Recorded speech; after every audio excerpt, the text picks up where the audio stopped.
మీ అందరికీ నేను ఇచ్చే మాట ఏంది అంటే, అప్పుడప్పుడు సూర్యుడు కూడా మబ్బుల చాటుకుపోతాడు, కానీ మళ్ళీ తిరిగి సూర్యుడు మబ్బుల చాటు నుంచి బయటికి వస్తాడు. మళ్ళీ ఎప్పట్లాగానే ప్రపంచము, ఈ ప్రపంచంలోని జీవరాశులు ఎప్పట్లాగానే అద్భుతంగా బతికేదానికి మళ్ళీ అవకాశం ఉంటుంది. తాత్కాలికంగా మన చంద్రుడు కూడా మబ్బుల చాటుకుపోయింది, మన కేసీఆర్ గారు.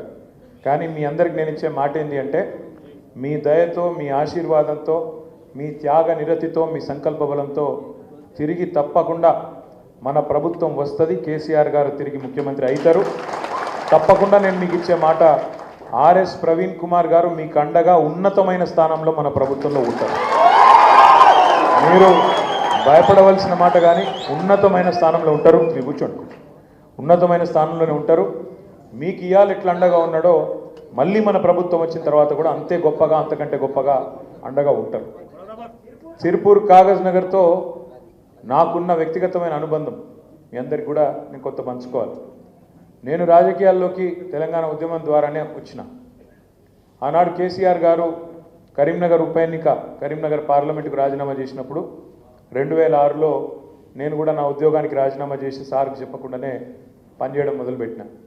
ఆ తర్వాత ఒక ఆలోచనతో, ఎందుకు కాగజ్ నగర్లో మనం మొదటి నుంచి ఎంతోమంది ఉన్నారు, అక్కడ నాయకులు ఉన్నారు, కార్యకర్తలు ఉన్నారు, తెలంగాణ కావాలన్న కోరిక ఉంది, కానీ ఎందుకో అక్కడ ఫలితం వస్తలేదు, మనం ఎమ్మెల్యే కొట్టలేకపోతున్నామని చెప్పి 2006 నుంచి 2009 దాకా నేను కూడా కొంత అక్కడ ప్రయత్నం చేసిన. అనుకోకుండా ఆనాడు మిత్రుడు, ఈరోజు మన మధ్యన లేరు, కావేటి సమ్మయ్య గారు మున్సిపల్ చైర్మన్గా ఆనాడు ఉండే, వారి ఇంటికి స్వయంగా నేను వచ్చినారు. నేను వచ్చి 2007-8లో వారిని రిక్వెస్ట్ చేసి ఆహ్వానించి పార్టీలో సమ్మయ్య గారిని చేర్చుకున్న మొదటి రోజే వారికి మాట ఇచ్చి, అన్న మీరు తప్పకుండా భవిష్యత్తులో ఇక్కడ నుంచి శాసనసభకు నిలబడాలి, మీరు గెలవాలని చెప్పి వారి గెలుపు కోసం కూడా పనిచేసి ఆనాడు వారిని శాసనసభ్యుడిగా చేసుకున్న విషయం కూడా మీ అందరికీ కూడా తెలుసు. మీ అందరు కూడా ఆనాడు చాలామంది ఇందులో సమ్మన్నతో పనిచేసిన వాళ్ళు కూడా అందరు కూడా ఉండవచ్చు. అట్లా వారు మొట్టమొదటిసారి గులాబీ జెండా ఆనాడు 2009లో కదా, 2009లో మొట్టమొదటిసారి రాష్ట్రంలో 10 సీట్లు గెలిచినాం మనం. ఆ 10ట్లో నెంబర్ 1 సిర్పూర్ కాగజ్ నగర్ కూడా ఆనాడు గెలిచినాం.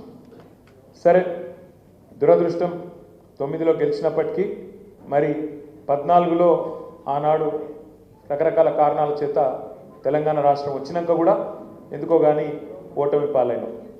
ఓటమి పాలైన తర్వాత ఆనాడు అక్కడ వేరే పార్టీ నుంచి గెలిచిన ఒక అభ్యర్థి మన పార్టీలోకి వచ్చి పనిచేస్తానంటే, ఇక అప్పుడు రాజకీయ పునరేకీకరణ, స్థిరమైన ప్రభుత్వం ఉండాలి, తెలంగాణ ఫెయిల్ కావద్దు, ఎందుకంటే తక్కువ మెజారిటీ ఇంత ఆయన దెబ్బని మన కింద మీద అయితే మరి మళ్ళా నష్టం అవుతుంది, తెలంగాణ ఒక విఫల ప్రయోగం అంటారు, దేశం ముందు నవ్వటం ముంగట జారిపడ్డట్టు కావద్దు అని చెప్పి ఆనాడు గెలిచిన ఎమ్మెల్యేలు అక్కడ నిర్మల్లో, కాగజ్ నగర్లో ఇద్దరు గెలిస్తే వాళ్ళిద్దరూ మనతో కలిసి వస్తామంటే కలుపుకున్నాం. ఇక తర్వాత కలుపుకున్నాం కాబట్టి, మాట ఇచ్చినాం కాబట్టి రెండోసారి కూడా సార్ టికెట్ ఇచ్చిండు. మరి మీ అందరికి తెలుసు, కాగజ్ నగర్లో ఉన్నదే ఒక పరిశ్రమ, సిర్పూర్ కాగజ్ నగర్ పేపర్ మిల్. కాగజ్ నగర్ మీద ఉన్న ప్రేమతో, ఎందుకంటే నేను కూడా తిరిగిన మీ కాగజ్ నగర్లో సంబంధం ఉన్నప్పుడు, మీ బంగ్లా క్యాంపు చూసిన, అక్కడ బంగ్లా క్యాంపులో నిజంగా కాగజ్ నగర్ చాలా విశిష్టమైన, వైవిధ్యమైన నియోజకవర్గం. ఒక రకంగా చెప్పాలంటే హైదరాబాద్లోనే భారతదేశంలోని అన్ని ప్రాంతాల వాళ్ళు ఉంటారని మనం అనుకుంటాం, కానీ కాగజ్ నగర్లో అన్ని కులాలు, అన్ని మతాలు, అన్ని ప్రాంతాల వాళ్ళు, దేశంలోని అన్ని ప్రాంతాల వాళ్ళు కూడా దాదాపుగా ఉన్నారు. అక్కడ ఉన్న మీ పరిశ్రమ వల్ల కానీ, లేదా బంగ్లాదేశ్ యుద్ధం తర్వాత జరిగిన పరిణామాల్లో కానీ రకరకాలుగా మరి అక్కడికి వచ్చి స్థిరపడి ఒక మినీ భారతదేశం మాదిరిగా అన్ని కులాలకు, అన్ని మతాలకు, అన్ని ప్రాంతాలకు మరి నెలవుగా ఉన్నది మీ సిర్పూర్ కాగజ్ నగర్ నియోజకవర్గం. ఇంకొక విశిష్టత ఏమంటే, మీరు ఇక్కడ నుంచి 400 కిలోమీటర్ల దూరం, అంటే ఇటు ఆదిలాబాద్ ఎంత దూరమో అటు మీరంత దూరం, ఆడికెళ్ళికి రావడమే పెద్ద ప్రయాసం.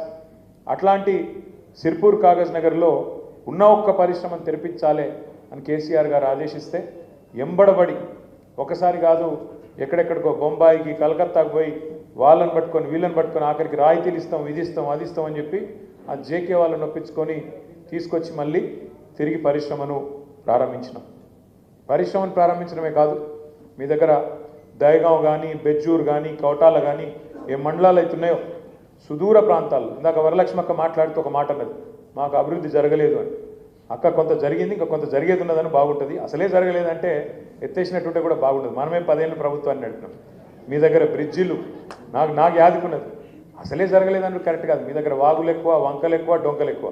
కాబట్టి ఎన్ని కట్టినా తక్కువనే. కొంత అయింది, ఇంకా కొంత కావాలి. సరే నువ్వు అన్నట్టు సగం జరిగింది, సగం జరగలేదు, లేదా చారణ జరిగింది, ఇంకా బారణ జరగాలని జరిగేది ఉన్నది. ఇవాళ మీకు ఆర్ఎస్ ప్రవీణ్ కుమార్ గారి రూపంలో మరి మన పార్టీని కొంతమంది వదిలిపెట్టి పోయినా, ఎందుకంటే ప్రతి పార్టీలో 2 రకాల వ్యక్తులు ఉంటారు. పోరాటవాదులు ఉంటారు, ఏది ఏమైనా సరే మా పార్టీ నా పార్టీ, కింద పడ్డా మీద పడ్డా, గెలిచినా గెలవకపోయినా, అధికారంలో ఉన్నా ప్రతిపక్షంలో ఉన్నా, కష్టంలో ఉన్నా సుఖంలో ఉన్నా నా పార్టీ ఇదే, నా జెండా ఇదే అనేవాళ్ళు పోరాటవాదులు. ఇక కొంతమంది అవకాశవాదులు ఉంటారు, ఎటు మోకా ఉంటే అటు దుంకి, ఇటుంటే ఇటు అధికారం, అటుంటే అటు పోయేటోళ్ళు కూడా ఉంటారు. కాబట్టి వాళ్ళ గురించి ఎక్కువ ఆలోచించి నెత్తి ఖరాబ్ చేసుకోవాల్సిన అవసరం కానీ ఇంకోటి కానీ లేదు.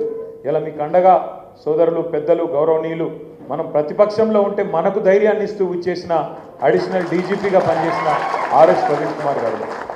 నేను ఆర్ఎస్ ప్రవీణ్ అన్నను గతంలో కూడా తెలుసు, కానీ ఇంత బాగా తెలియదు. ఈ 9 నెలల కాలంలో వారిని దగ్గర నుంచి చూసిన ఒకటి మాత్రం నేను ఖచ్చితంగా చెప్పగలుగుతాను. ఇవాళ ఆర్ఎస్ ప్రవీణ్ కుమార్ గారు కానీ నేను కానీ మా ఆలోచన విధానం, తెలంగాణ పట్ల, తెలంగాణ సమాజం పట్ల మాకున్న అవగాహన దాదాపు చాలా విషయాల్లో భావ సారూప్యత 100% ఉన్నది.